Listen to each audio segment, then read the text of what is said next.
it's really a pleasure and a privilege to speak to this group about work we've done in the last few years to try to unearth, I guess, the genetic roots of heart disease. And I'll just jump right in. So there are really three areas I want to cover today. One is some background regarding heart attack and cholesterol as a causal risk factor for heart attack. Also, I'd like to cover some background in terms of human genetics and approaches to try to find genes for heart attack and cholesterol levels, and then describe the results of a couple of experiments that we've done, again, to try to find genes for cholesterol levels. First is background in terms of heart attack and cholesterol. So this is a picture of the human heart. And on the surface, on the outer surface of the heart, run coronary arteries.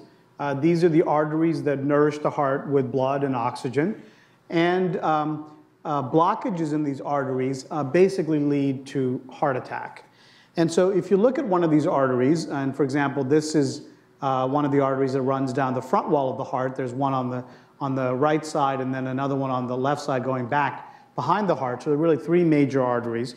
If you basically sliced open one of these arteries and did a cross-section cut, like cutting a pipe in half and looking on the inside, this is what you would see. You would see basically the blood vessel in a circular circle like this, and blood should be flowing through the lumen of the blood vessel. And this is a scale here. It's really 1 millimeter is this scale. So the average coronary artery is no bigger than 3 or 4 millimeters in size. And what happens with heart attack, so if you did that same cross-sectional cut, the slice, in a person that, let's say, just died of a heart attack, you wouldn't see this kind of picture, but instead you would see something like this, where you basically have the blood vessel, but the lumen, the hole in the pipe is completely clogged. And it's clogged with a couple of different types of material. One is cholesterol and lipid, and then second is blood clot. So this is really platelets and the clotting cascade. So this is really blood clot on top of what's called an atherosclerotic plaque, which is the cholesterol deposition in the blood vessel wall. So this is what we're trying to prevent, and this is the ultimate cause of most heart attacks in this country. Now, what is the definition of a heart attack, and how is it diagnosed? So here again is that picture of an atherosclerotic plaque with blood clot.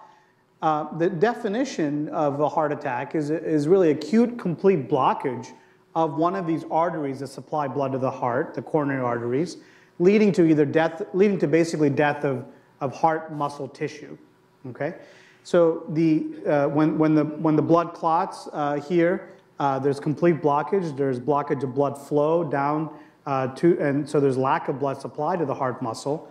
After about 20 minutes of this condition, part of the heart basically dies. And that necrotic or dead heart muscle releases proteins into the bloodstream. And so the definition of heart disease or heart attack in terms of clinically is based on one of three features: symptoms. And so the lack of blood supply causes chest pain. So pain is one of the characteristic symptoms. Second, the lack of blood supply causes characteristic changes on the electrocardiogram, which is a detection of the electrical signals of the heart. And then the third is you can measure some of these proteins that are leaching out from dead heart tissue. You can measure it in the bloodstream. So basically, the combination of these three things leads to a diagnosis of heart attack. So heart attack is an important public health problem, the leading cause of death in the United States, about 500,000 new cases annually. And the average age in this country for a first heart attack in a man is about 66, for a woman about 70. So the key question really over the years has been what causes heart attack? And our research effort is really focused on one specific type of cause. But if you ask generally what causes heart attack, one of the things that people often turn to or think about are genetics. So this is really a picture of a double helix, the DNA double helix. And people automatically think genes as a cause of heart attack and also many other diseases.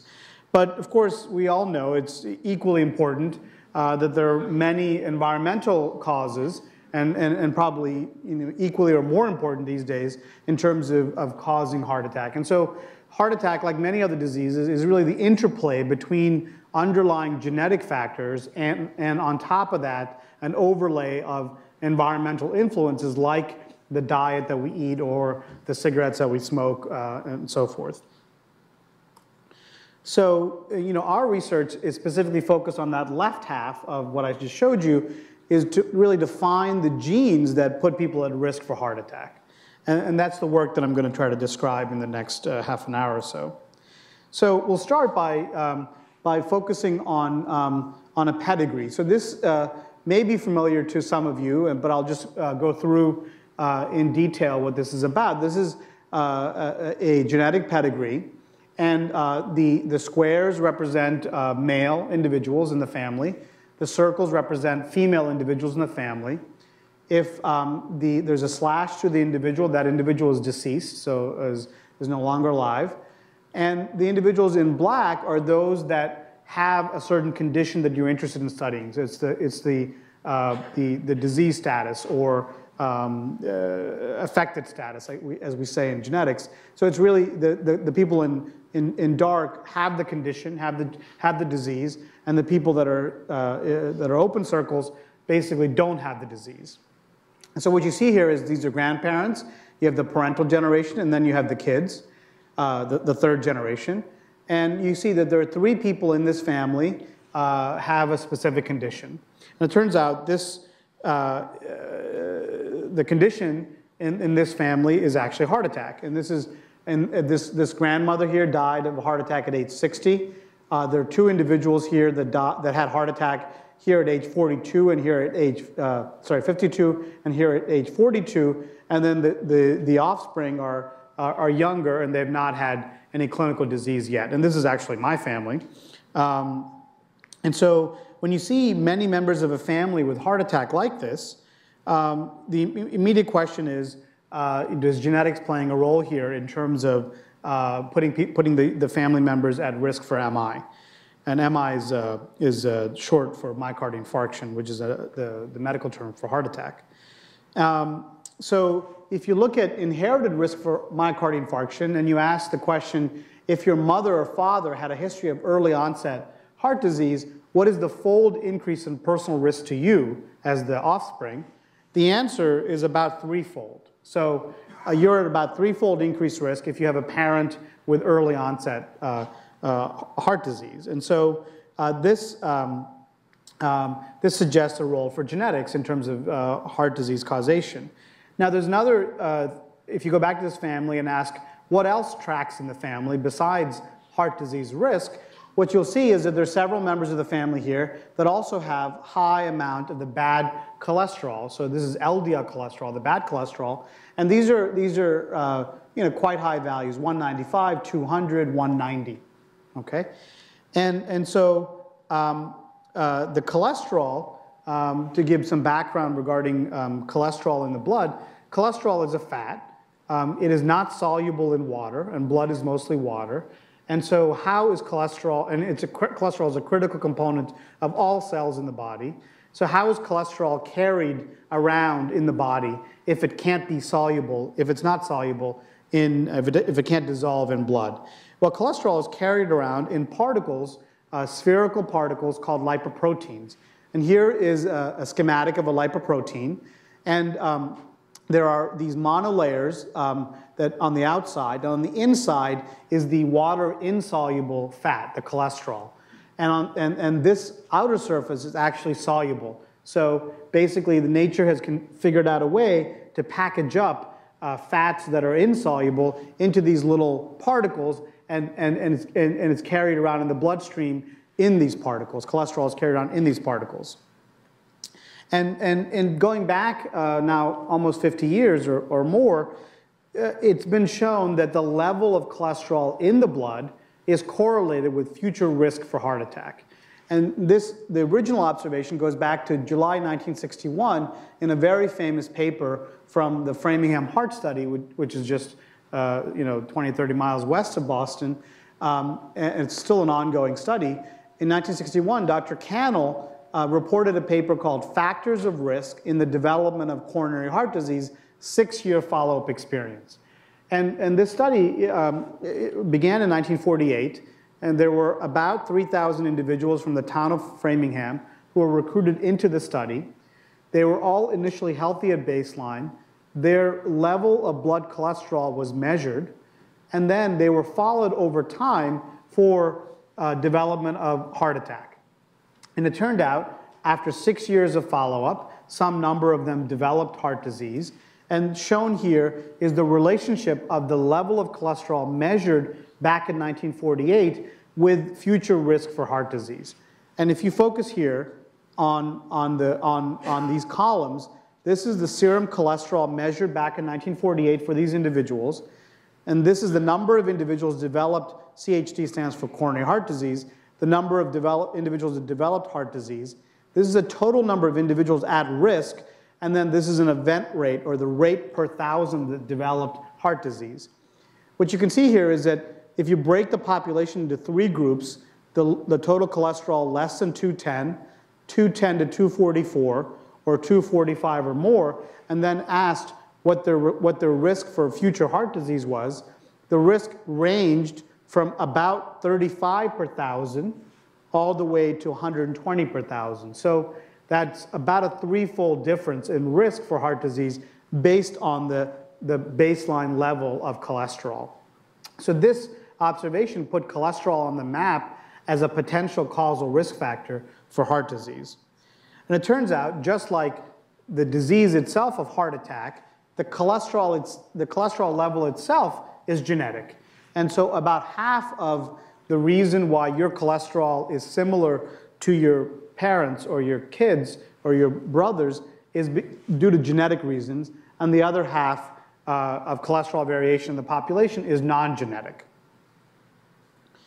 So knowing that the disease itself has a genetic basis and a causal risk factor for the disease, like LDL cholesterol, has a genetic basis, you can put together a conceptual diagram just like this, okay? We're ultimately interested in the disease of heart attack, and we want to find the genes in the human genome that put people at risk for heart attack. We could find these genes by first looking for genes that change blood cholesterol and LDL cholesterol, and then in turn ask if they relate to heart disease risk. Alternatively, you could study individuals with and without heart disease and directly ask if variants or if genes lead to heart attack without going through a risk factor like LDL cholesterol. For today's lecture, I'm only going to focus on this first half, this item number, arrow number 1 and arrow number 2, and maybe at another time we can discuss this third part of the diagram. So before I go into the specific experiments that have been done and the results, I want to give some background regarding human genetics and different approaches to find genes for cholesterol levels. So there have been a series of important milestones in terms of human genetics and genetics in general. It really goes back, the field of genetics goes back to 1865 when an Austrian monk named Gregor Mendel did experiments basically with pea plants and was able to show that specific traits in the peas, like whether the peas were wrinkled or different colors, segregated in a fashion that suggested that as he called it, particulate forms of inheritance. So really, before genes were known, he hypothesized that there was some matter that actually contributed to the way that these pea plants segregated. Moving forward, in 1953, Watson and Crick actually discovered what that particulate matter was, and that was DNA. So they discovered that a specific molecule called deoxyribonucleic acid had a specific shape, a double helix, and this was the actual matter that conveyed the instructions, the blueprint for the protein production in a cell. And then moving forward to 2001, there was actually complete sequence, all of the different letters in the human DNA sequence were known, at least in draft form, and this is a major milestone in human biology. And so what do we know right now about the human DNA sequence? It's the DNA sequence you can think of it as the instruction manual for all cells. And it's essentially a manual, a book with 3.2 billion letters, a lot of letters. And it's packaged into 23 chapters or chromosomes. And in total, there are actually 46 chromosomes because you get one chromosome for each, you get one chromosome from father and one from mother for each pair. So this is really the structure of human DNA sequence. I think the key point is, as of 2001, we actually specifically knew what the letters were and the organization of the letters across the 23 chromosomes in draft form. And that full list of letters was published, as I said, in 2001.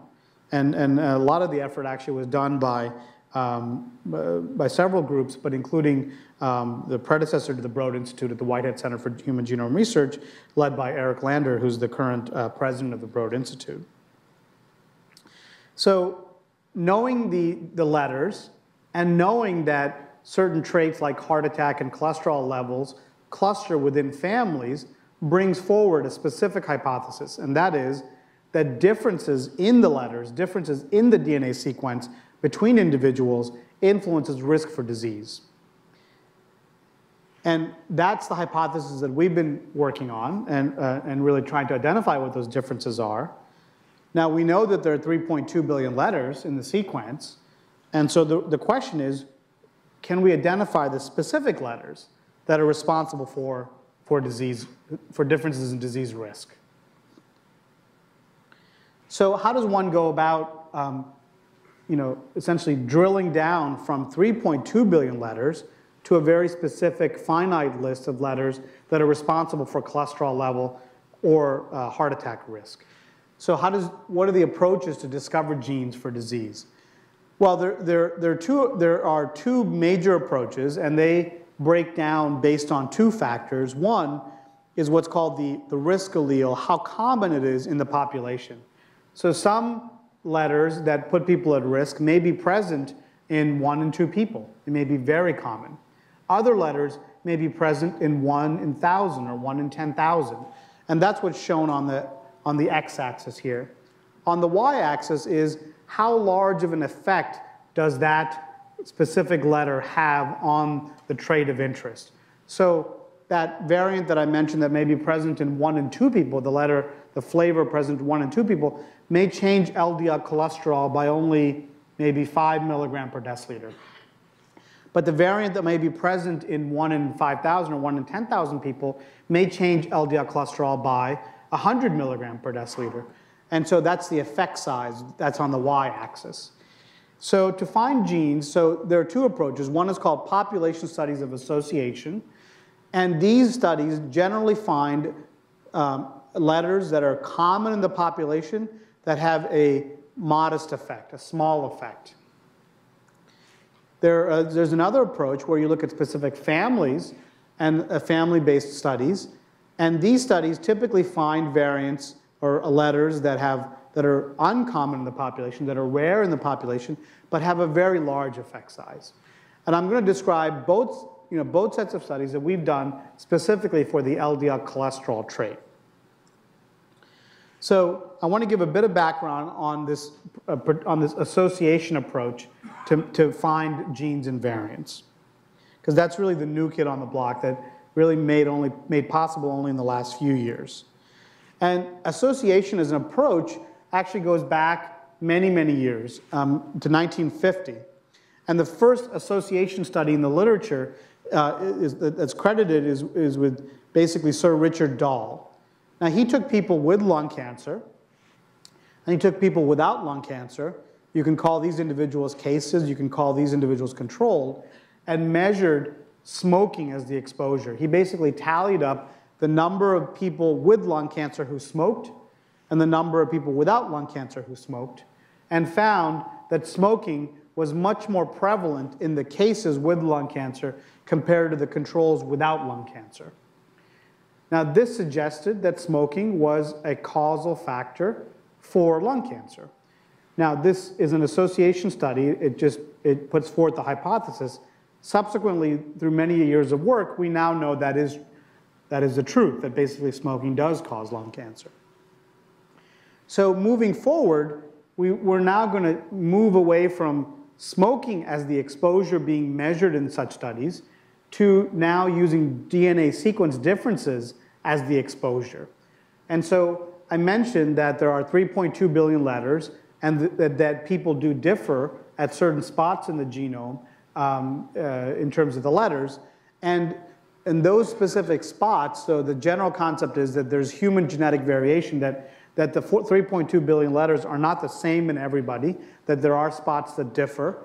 And the most common type of difference is what's called a single nucleotide polymorphism, or SNP. That's the term that's used. SNPs is pronounced SNP. And what I'm showing you here are 4 different individuals and their sequence for a stretch of DNA. And what you can see is that at this first site in the genome, all 4 of these individuals don't vary. They all have the letter A. And remember that there are only 4 letters that are really in this DNA sequence: A, C, G, and T. There are no other letters. And so all of these individuals are A. In the second site here, all the individuals are A. So these 2 sites, for example, don't vary between people. You keep marching along, and you find this one site here that most individuals, individual 1, 2, and 4, carries C, but this one individual carries a T. So that specific site is marked as a varying site and marked as a single nucleotide polymorphism. And in this case, 1 out of 4 individuals carries the T flavor, and that represents a frequency for that variation of 25%. Okay? So you can now keep marching across, and you find another site here that varies, another site here that varies, and you might be wondering, well, how many such sites are there in the human genome of the 3.2 billion letters? And it turns out only about 10 million of the 3.2 billion letters varies commonly between individuals. So it's actually a very small proportion of the overall sequence. And it's likely that, or it's hypothesized, that those 10 million differences are the reason for why you and I, the 2 people may differ in the way they look and also in their susceptibility to heart attack or their cholesterol levels. Now, we know the full sequence of all the letters, and we actually know now, due to the work over the last few years, pretty much all the 10 million common differences. So this is just another way to represent this. Here are the sequences, let's say a sequence, and then at this one spot here, there's a varying site. And as I said, there are 10 million common differences, and we now know all those differences. And it turns out that so there's a correlation structure among those 10 million differences. And so that you don't need to know about all 10 million of them, but only need to know about a subset to really understand the rest of them. And in individuals of European ancestry, you only need to know about 500,000 of the sites. And individuals of African ancestry, you need to know about 1 million of the sites. And then you can basically get the information for the other 9 million or the other 9.5 million. And so the way these studies are done is you can look at each specific spot in the genome, a specific SNP spot, and ask, now at a specific SNP site, if there are 2 flavors, because you have 1 copy from the father, 1 copy from the mother for every site in the genome, you can break people into the whole population into 3 groups, either carrying, for example, 2 copies of the major flavor, 1 copy of each, these are called heterozygotes, and then 2 copies of the minor flavor, these are minor allele, these are called homozygotes. And what you see here are the three groups, and then I plotted on the y-axis basically the mean LDL cholesterol level based on these three groups. And what you can see is that these individuals that fall into this bin have a mean level of 165. This group has a mean level of about 158. And then coming down here, these individuals have even lower LDL cholesterol. So this specific site, at the specific spot in the human genome, if you bin people into three groups based on that spot, you see there's a marked difference in LDL cholesterol between the three groups, suggesting that this specific spot plays a role in LDL cholesterol biology. What about, that's for a condition or a trait that is measured continuously across the population, like cholesterol. What about a disease trait like heart attack? You either have had a heart attack or have not. And the way for those kind of conditions, the study is done in the following way. You take patients with disease, patients without disease, in this case heart attack, and you're comparing the frequency of the genetic variant in these cases compared to the controls. And the orange represents the genetic variant. And what you can see is there are more of those orange colors in this group than in this group, suggesting that very similar to the experiment done for smoking, that the variant is more frequent, this variant is more frequent in the cases compared to the controls, and again suggesting that this specific spot is related to risk for disease.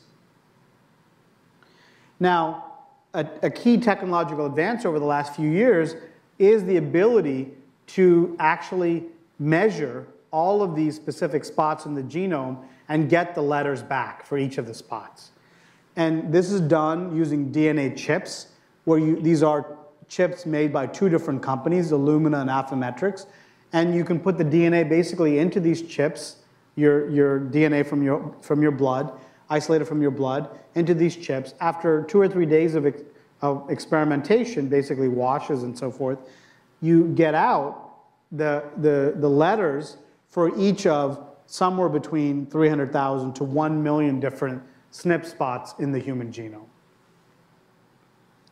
And so the confluence of all these events, the fact that we know all the sequence, we know the spots where people differ, and then we have now an ability to measure each of those spots or many of those spots, and then also we're able to do the analysis relating each spot to either the level of something like LDL cholesterol or risk for disease.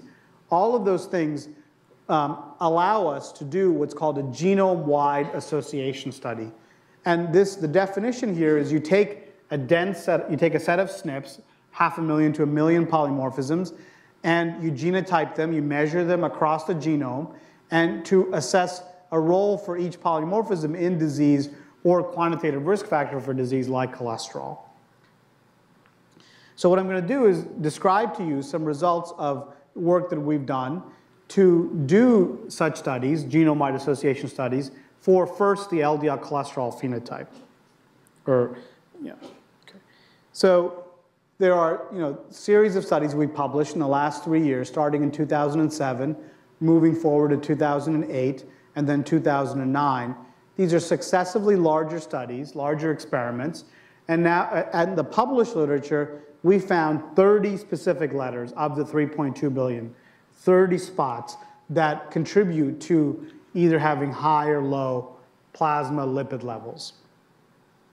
Now, the latest experiment, which is in press, it's about to be published actually very soon, it involves an analysis of over 100,000 people. Okay? And what we've done, what we and many other investigators around the world got together to bring together these 100,000 people. In each individual, there's cholesterol measurements that have been made. In each individual, the DNA was isolated, and we measured a couple of million polymorphisms based on this kind of technology, this DNA chip technology. And then we systematically evaluated each spot for its relationship to the mean level of LDL cholesterol. And what you're looking for is you take each spot, and based on each specific SNP spot, you can divide the population, as I said, into 3 groups. And you're looking for whether for that specific SNP, you see this kind of pattern where there's a marked difference in the mean LDL cholesterol between the 3 groups, or you see a pattern like this where there's actually no difference between the 3 groups in terms of the LDL cholesterol. For most of the polymorphisms, you're going to see this pattern because most sites in the genome don't influence LDL cholesterol. But for some very few or few sites, you hope to see this kind of pattern. And the question is, how many specific spots did we pick up that had this kind of pattern, pattern 1? And the answer is 95. Okay? So we found 95 specific SNPs across the genome associated with plasma lipid levels. And 3 different lipid fractions: LDL cholesterol, the bad cholesterol; HDL cholesterol, the good cholesterol; and triglycerides, another type of fat that's carried in those lipoprotein particles that I described earlier. And what's shown here is are the genes that are basically closest to the SNP spot that was identified. And in black are genes previously known to influence lipid levels. So these are known before this experiment. And then in red are all the new things that we've discovered as playing a role in lipids. So these 95 SNPs in total explain about a quarter of the genetic basis for plasma lipids. And there are a couple of additional observations that make us quite excited about this list. 2/3 of the gene regions on this list are new discoveries. Okay? These are genes that people previously did not appreciate to play a role in LDL, HDL, or triglyceride biology. And then on top of that, the known drug targets, for drugs used in clinical practice today show up on this list.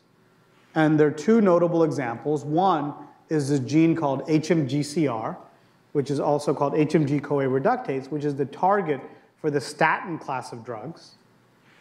And another gene called NPC1L1, which is the target for ezetimibe or Zetia.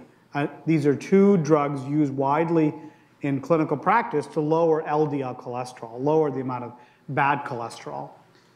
The fact that these 2 genes show up on this list really suggests the hypothesis that some of the new things that we've identified in time will turn out to be useful targets for therapy.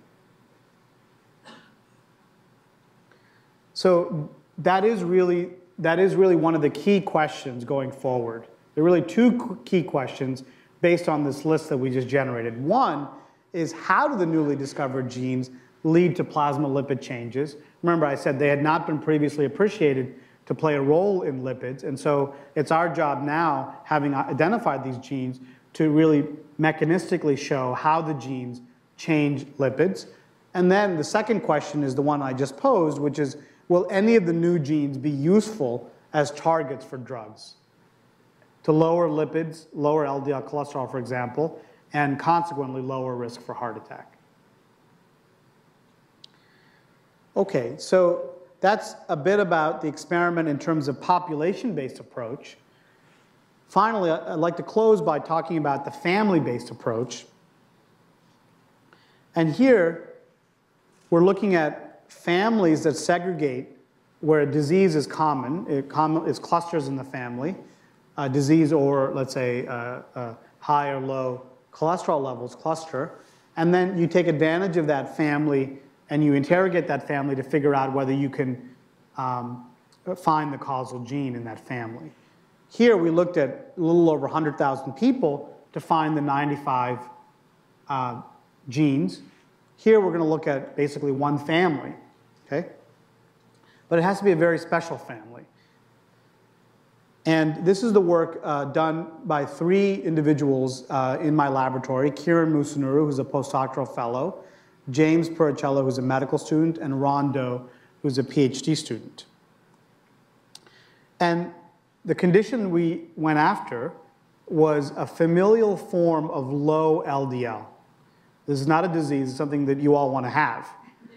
And basically, what we're looking for are that special group of people in the world who naturally have very low LDL cholesterols. Okay? Shown here is in the US population, the cholesterol distribution. On the y-axis is the number of individuals. There are people walking around who have very low, let's say the lowest 5% of the population. So if you take 100 people, you're looking for the 5 people with the lowest LDL cholesterol. And that level in the US population, the mean level is 130. To be part of this special group of the lowest 5th percentile, your LDL typically has to be below 70. That's now without treatment, okay? Of course. So we're looking for this group, okay? And this this condition has a fancy term, familial hypobetalipoproteinemia, abbreviated FHBL. But basically, familial low LDL will do. There are 2 types that have been distinguished in terms of this condition, type 1 and type 2. Type 1 is caused by defects in a protein called ApoB, or apolipoprotein B. And this is the structural protein that's on those lipoprotein particles that I mentioned. It's on the surface of those particles. So defects in that gene cause low LDL in these families. Now, these people have low LDL, which is good, but they also have 2 things that you probably don't want, which is fatty liver and malabsorption of fat in the intestine. And this is an example of fatty liver. This is the normal liver pattern. This is a CAT scan. And the normal liver should look like this. This liver here is much darker and suggesting infiltration of fat. So what's happening is you have a good thing, which is low LDL, but we also have a couple of things that are not so good. Now, there's another type of the low LDL condition, this type 2, where they have low LDL, but they don't have the harmful features of the malabsorption or the fatty liver. But previous to this work, the genetic cause, the genes that cause this, were not known. So we worked with a collaborator at Washington University St. Louis named Gustav Schoenfeld, who collected one family with this type 2 FHBL, with this low LDL, but without the harmful features. And this is the family. This family was collected back in 1998. And what you'll see is that there are 4 generations here: the grandparents, actually it's the great-grandparents, this generation labeled 1, the 2nd generation, and then the 3rd generation here. In black are the individuals that have the low LDL.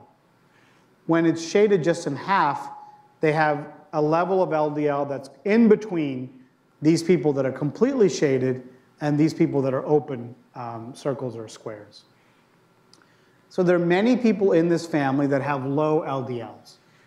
We focused in on two individuals, these 2 individuals here, for our analysis. And I'm going to show you the specific lipid levels of the parents and these 2 brothers.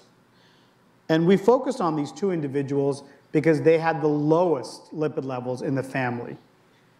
So these are the parents, and these are the 2 brothers. What I'm showing you here first is the LDL cholesterol. It's 70 in this mother, 100 in this father, and 31 in this child, and 29 in this child, right? And these are actually not children, they're in their 60s. I guess the appropriate term is offspring. And you really want this, right? I mean, most of us I guess would probably kill is not the right term, but would really would like to have this pattern. Now, the triglycerides are also extremely low in these people, in the 20s. Now, one thing that is maybe not so good, or we don't know for sure what the implications are, is that the HDL cholesterol, the good cholesterol, is okay in the parents, but in these offspring, it's actually quite low. Okay, so that we don't know what the implications of that are. But the bottom line is they have very low LDL cholesterol. So we want to find the gene that's causing this in this family. So what we did was we took these two individuals and we performed an experiment that literally is only possible in the last 6 months. And that's called exome sequencing. Okay? To find the causal gene, we performed exome sequencing. Okay? So what is exome sequencing? Exome refers to all the protein coding regions in the genome. So of the 3.2 billion letters that I mentioned, most of those letters are in what's called junk DNA. Basically, that DNA does not code for protein. Those letters don't code for proteins. There are about 20,000 protein coding genes in the human genome, and the number of bases of DNA sequence, number of letters that are needed to code those 20,000 genes is only about 30 million. Only about 1% of the 3 billion letters codes for protein. Now, it's now possible to actually sequence just those bases, just those 30 million bases that code for protein coding sequence. Right now, we're able to we can't really do all 20,000 genes, but we can do many of them, most of them. So we looked at about 18,000 genes, about 180,000 exons. Exons are the portions of a gene. Many of them together make up the gene. And as I just mentioned, these cover 30 million bases out of the 3 billion in the human genome. And now it's possible to select out and sequence just the 30 million bases. You can get the letters. You're basically, for each individual, getting a stream of 30 million letters. The current cost, not too bad, $5,000 per individual, a used car. And so the exome sequencing with the sequencing technology is extremely accurate and yields high quality coverage. And what I mean by that is if you have this exon here and you have this exon here and you're targeting some number of genes, the reads that you get from the sequencing machine come out in these short 76 base chunks, and then you get many of them, and per individual you're actually getting about 6 billion bases, but you're only targeting about 30 million bases, and so each base is read over 200 times. So there's tremendous redundancy, and that redundancy is what gives you accurate information regarding the 30 million bases.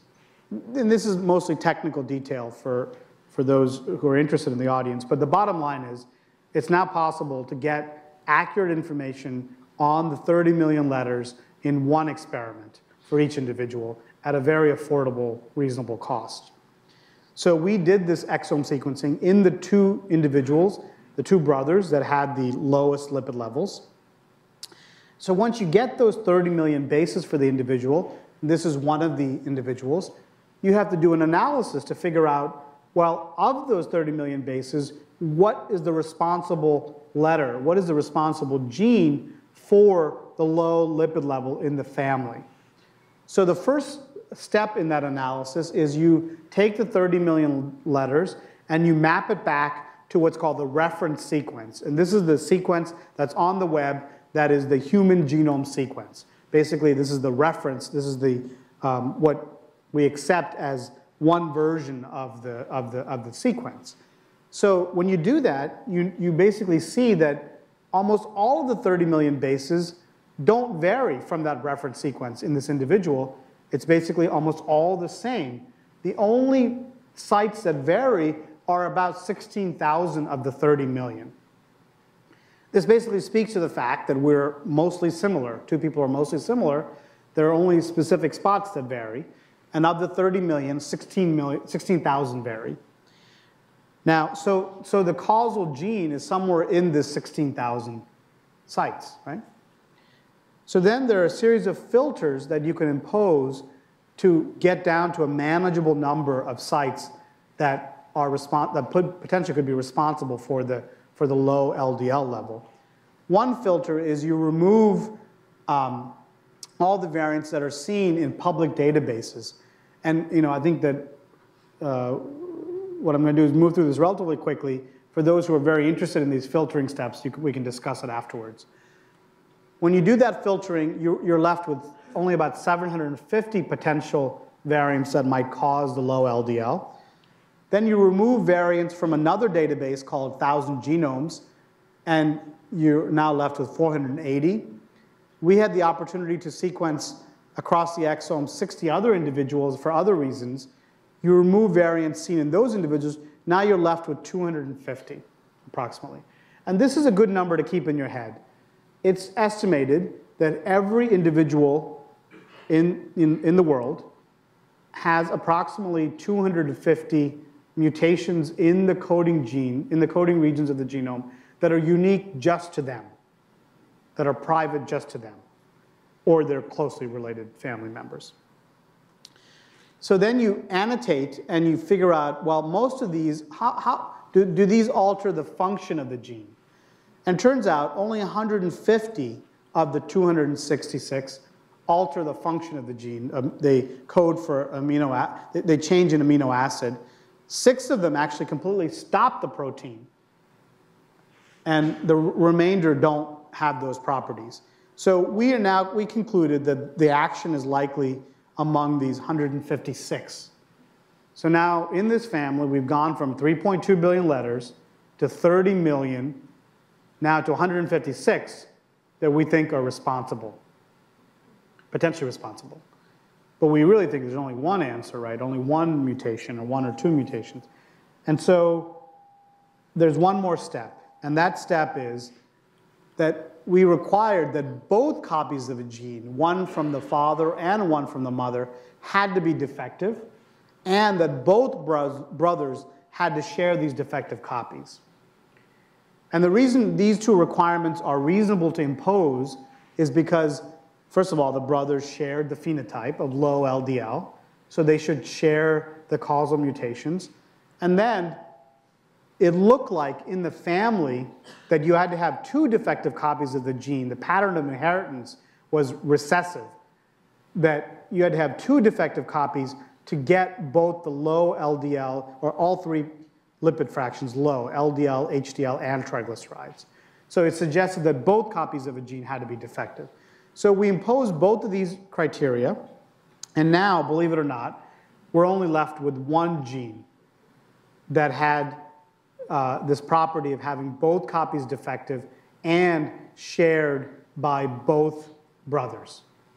And that gene was called angiopoietin-like 3, or the abbreviation is ANGPTL3. And it turned out that both brothers shared 2 nonsense variants in the same gene, ANGPTL3. And nonsense variants are a type of variant that basically completely stop the production of protein, production of this gene.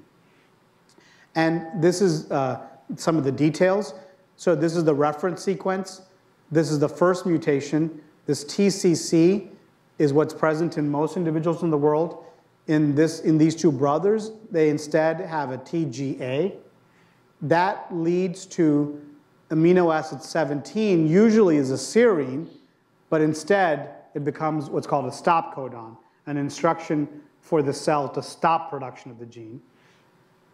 Then the second mutation seen in the family is this GAA in most people, but in these 2 brothers, this T is substituted for the G. Now this, in amino acid 129, usually there's a glutamine, but in these 2 individuals, there's again a stop. Both of these stop codons are the first exon of this gene. So it leads to termination of the gene or protein very early on in the protein, very early on in the protein. So I'm sure you're curious now, what about the rest of the family? What is the pattern of mutations in the rest of the family? So we went back to all 38 members and assessed them for the sequence of this first exon. Now, we didn't do whole exome sequencing. We only sequenced the 200 base pairs, the 200 letters that are part of this first exon. And here's what you see. And it's really a remarkable, it's really like one family in the world that's likely like this. What you have here is now the color coding is the blue if the individuals carry the first nonsense mutation I described. In orange, if they carry the second nonsense mutation, and those individuals that carry both nonsense mutations have both the blue and the orange.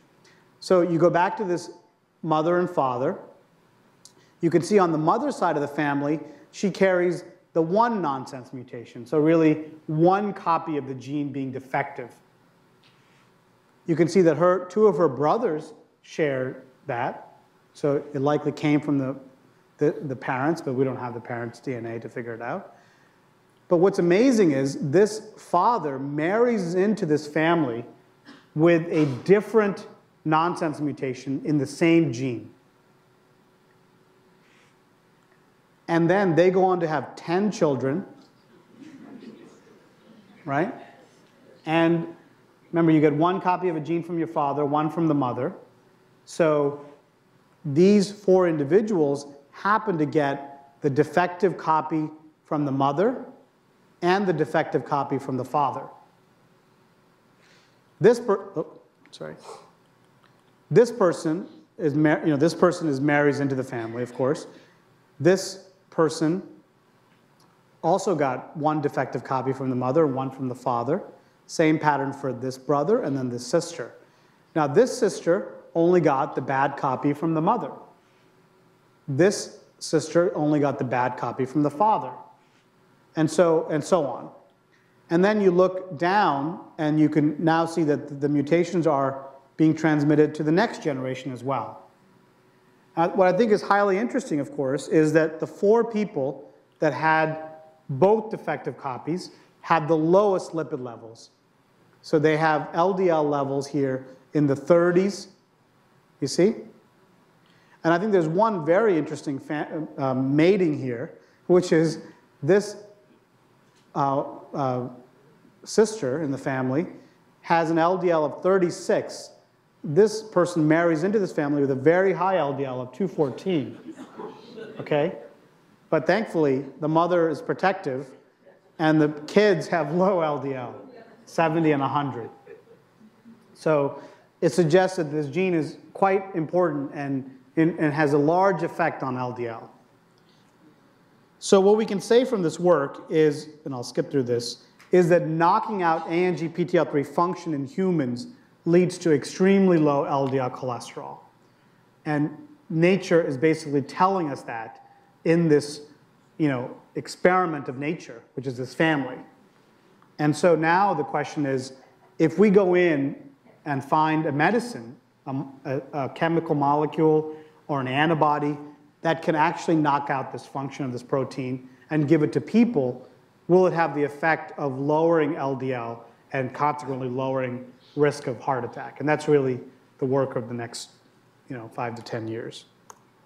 Okay, so I'll summarize by saying that using population-based and family-based approaches, we and others have discovered many new genes for blood cholesterol.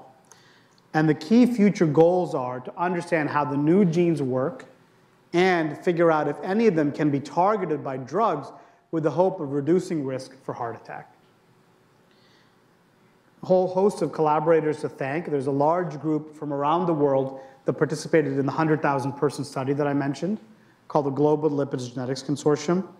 This is the group locally at the Broad Institute and from WashU St. Louis that did the work on the family, the ANGPTL3, the low LDL family. This is my research laboratory at Mass General Hospital and Broad Institute. These are members of my laboratory. And then these are the funding organizations, mostly from you all, actually, it's taxpayer money, from the National Institutes of Health that funded this work. So thank you for your attention. I'm happy to take questions.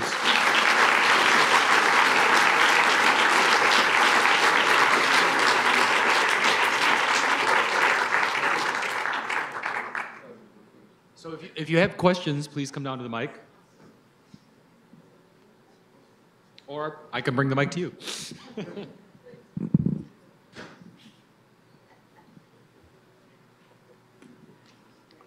These people with the extreme LDL, which is a real benefit, but do you have any other profiles of their physical diseases? In other words, might the LDL be very great for the heart situation, but does it have any implications for anything else in their physiology?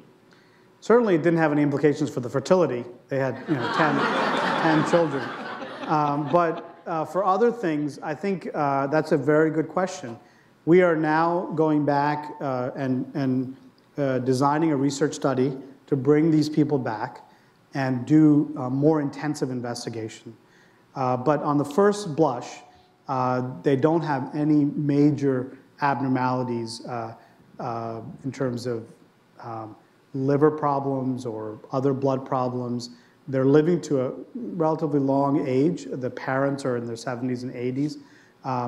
And so, but that kind of detailed investigation is going to be critical because it'll give us clues as to whether there may be unintended side effects of, if we try to approach this gene with a drug. That's a great question. Actually, I have a very similar question. How did this family come to the attention of medical researchers? Did they present with symptoms, or was it just somebody noticed they had really low LDL? No, actually, this was Gustav Schoenfeld specifically set out to find families with low LDL, reasoning that this would be a good condition to have. It would be good to find genes for this. And so he actually did a screen by advertising in the St. Louis area and essentially asked for volunteers and measured blood from thousands of people to find this family that had the low LDL. So once you find one individual that met this criteria of being in the lowest 5th percentile, then you expand out and find the rest of the family members. And so it's really a research study specifically designed for this purpose. Am I on? Okay. I know you're focused on genes rather than diet, but I was just wondering, is there dietary data to correlate with any of this to show that perhaps there might be differences in psychological differences in the type of foods people are drawn to eat, that sort of thing? Is there any information like that? And just generally, I don't know if you could talk about some of the mechanics of the cholesterol and how that works in the process. Right, so in terms of the first question about diet, and we certainly know that for cholesterol levels in the blood fats, LDL, HDL, triglycerides, diet plays an important role. Probably the key features are the 50% genetics. The 50% non-genetic, the main factors are the diet, your level of physical activity, your level of your body weight, and the question about whether specific dietary components, for example, might interact with genes to influence lipid levels. That's really the next level of investigation. Now that we've found these 95 spots, now we can drill down further and look at the kind of question that you're asking about. And in terms of the cholesterol and how it works, that's a very complicated question, and we're certainly happy to talk to you afterwards. I thought the procedure was really fascinating. This is accuracy. It blew my mind. But anyway, but beside that, do you know if there are populations that, present with a very big, significant difference in this regard, like high cholesterol populations in the world yet? Is it premature to ask that kind of thing? No, that actually a lot of the data regarding the role of LDL cholesterol in risk for heart attack originally came from population-based studies.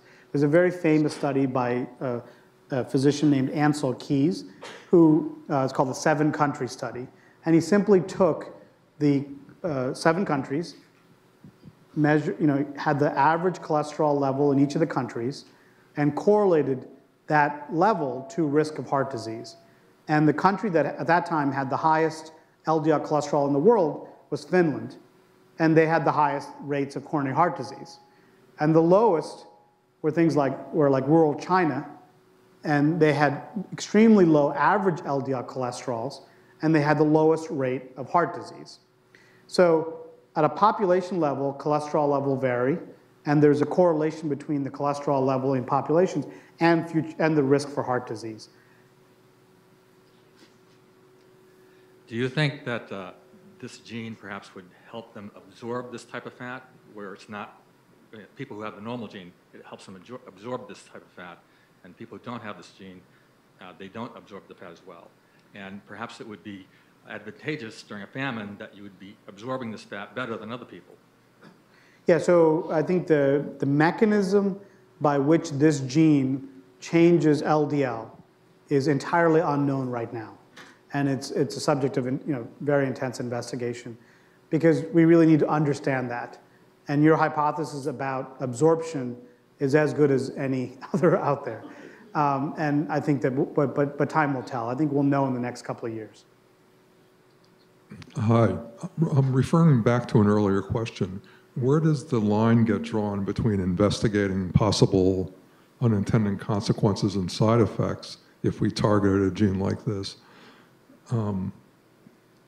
versus like developing a drug for it? I mean, how much responsibility or effort does an institute like this put on finding that, or is that really up to the pharmaceutical companies to pursue? That's a great question. So, we in academia generally tend to, do discovery science. And, historically, in the last 20, 30 years or so, it has been, there's been a bit of a gulf between what's discovered and how it gets translated into, let's say, new medicines.